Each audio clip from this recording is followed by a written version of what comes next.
Bismillahirrahmanirrahim. Assalamualaikum warahmatullahi wabarakatuh. Sahabat yang beriman, meskipun sudah banyak bukti dan penglihatan soal alien, namun sampai hari ini kita masih sangat meragukan keberadaan mereka. Ketika berbicara soal alien, orang-orang bakal menganggapnya lelucon atau semacamnya. Walaupun begitu, ada juga yang sangat percaya jika makhluk luar angkasa ini memang ada. Hanya tinggal tunggu waktu saja sampai mereka benar-benar menampakkan diri. Mempercayai alien memang bukan sesuatu yang mudah, apalagi jika sumbernya tidak kredibel. Tapi bagaimana jika seumpama di kitab-kitab suci ada singgungan soal makhluk alien ini? Tentu sebagai umat beragama kita akan percaya. Sahabat yang beriman, masih soal kitab suci dan alien. Percayakah kalian bahwa Al-Quran ternyata beberapa kali menyinggung eksistensi si bangsa luar angkasa ini? Ya, meskipun tidak secara gamblang mengatakan alien, namun beberapa ayat menyinggung cukup jelas hal tersebut. Lalu bagaimana penjelasan alien yang tertuang dalam Al-Quran? Simak ulasan menarik berikut. Bukti dari surah Asy-Syura ayat 29. Dalam surat Asy-Syura ayat 29 Allah berfirman, dan di antara ayat-ayat atau tanda-tanda kekuasaannya adalah penciptaan langit dan bumi, dan makhluk-makhluk yang melata atau dabbah yang dia sebarkan pada keduanya, dan dia maha kuasa mengumpulkan semuanya apabila dia kehendaki. Melihat surat ini, apakah kalian mendapati sesuatu? Ya, penggalan ayat tadi secara tidak langsung jadi pembenar soal keberadaan alien. Jadi, Allah menyebarkan makhluk-makhluknya tak hanya di bumi melainkan langit.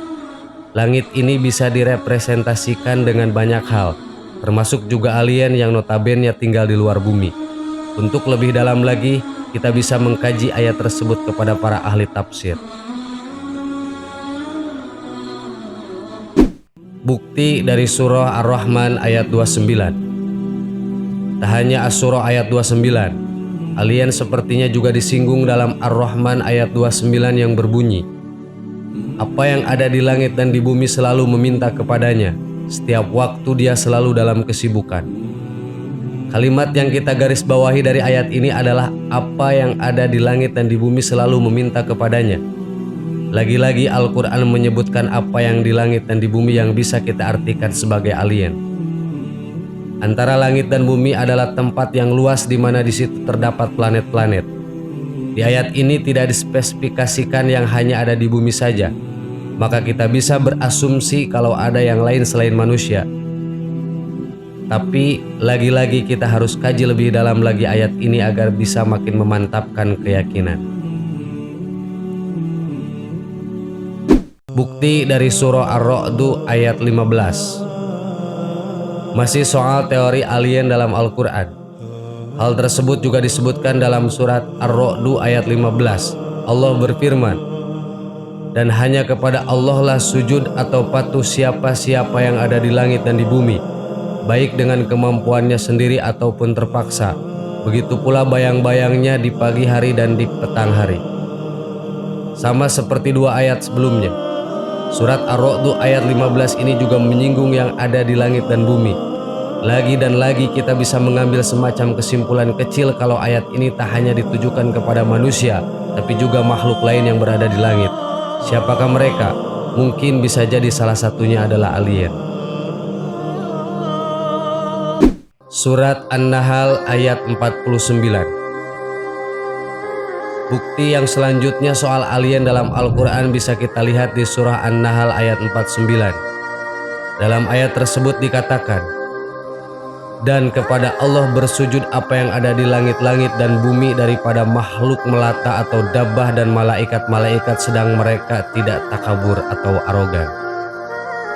Untuk kesekian kalinya Al-Quran menyebutkan apa yang ada di langit dan bumi. Lagi-lagi kita juga bisa berasumsi kalau ayat ini tidak hanya ditujukan kepada manusia yang tinggal di bumi, melainkan mereka yang berada di dimensi lain, dalam hal ini adalah langit.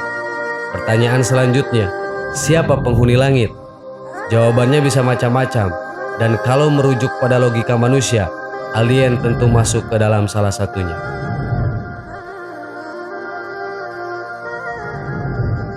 Sahabat yang beriman, seperti inilah yang dikatakan Al-Quran. Meskipun kita tidak bisa langsung menyimpulkan bahwa makhluk-makhluk langit tersebut adalah alien, tapi setidaknya kita dapat gambaran kalau bukan hanya manusia saja yang ada di semesta ini. Sekali lagi, ayat-ayat tadi perlu dikaji lebih mendalam lagi agar bisa mendapatkan makna yang sesungguhnya. Wallahu a'lam. Assalamualaikum warahmatullahi wabarakatuh. Bismillahirrahmanirrahim. Assalamualaikum warahmatullahi wabarakatuh. Sahabat yang beriman, ayam merupakan salah satu unggas penghasil daging yang paling populer.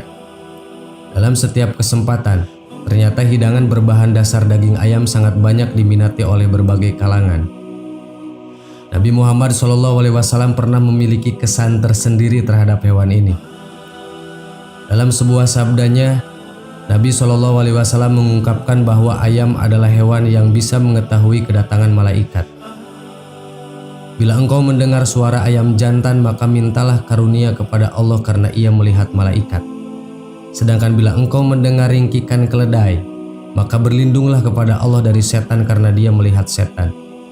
Hadis riwayat Bukhari dan Muslim.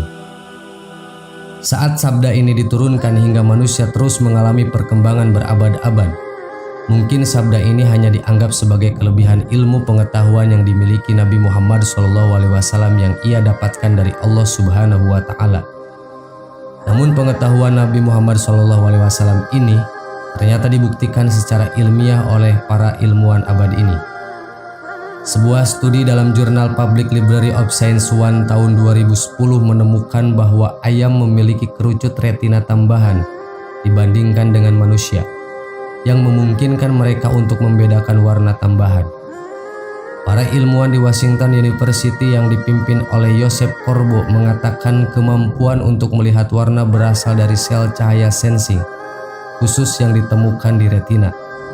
Sel-sel ini yang disebut kerucut datang dalam berbagai rasa yang masing-masing dapat mendeteksi panjang gelombang cahaya yang berbeda. Manusia memiliki 3 jenis kerucut yang memungkinkan kita untuk melihat warna merah, hijau, dan biru. Tapi ayam memiliki kerucut ekstra untuk melihat violet dan sinar ultraviolet. Terlebih lagi, kerucut ayam ini didistribusikan secara merata di seluruh retina, meningkatkan kemampuan burung untuk melihat warna di seluruh bidang visual mereka. Hal ini tentu sejalan dengan sabda Nabi Muhammad SAW yang menyatakan bahwa ayam dapat melihat para malaikat. Pasalnya, malaikat merupakan makhluk Allah yang diciptakan dari cahaya, artinya dari sinar ultraviolet. Malaikat diciptakan dari cahaya, jin diciptakan dari nyala api. Hadis riwayat Abu Dawud dan At-Tirmidzi. Hal ini menjelaskan kepada kita mengapa setan melarikan diri saat disebutkan nama Allah. Penyebabnya adalah karena para malaikat datang ke tempat yang disebut nama Allah Subhanahu wa Ta'ala itu, sehingga setan melarikan diri. Setan terganggu bila melihat cahaya malaikat. Dengan kata lain, jika sinar ultraviolet bertemu dengan sinar inframerah di satu tempat, maka sinar merah memudar. Dan tahukah Anda mengapa ayam berkokok jika fajar tiba? Saat terbitnya matahari juga banyak terdengar ayam berkokok. Namun bukan karena mataharinya, melainkan melihat cahaya yang terpancar dari para malaikat-malaikat Allah yang sedang sibuk membagikan rezeki dari Allah untuk semua makhluknya setiap hari. Maka jangan lewatkan untuk selalu bangun pagi dan sholat subuh. Sahabat yang beriman, mungkin mereka melakukan penelitian ini tidak pernah tahu bahwa Nabi Muhammad pernah bersabda bahwa ayam bisa melihat malaikat. Setidaknya terima kasih semakin memperkuat kebenaran akan ayat-ayat Allah Subhanahu wa Ta'ala dan sabda Nabi Muhammad SAW. Wallahu a'lam. Wassalamualaikum warahmatullahi wabarakatuh.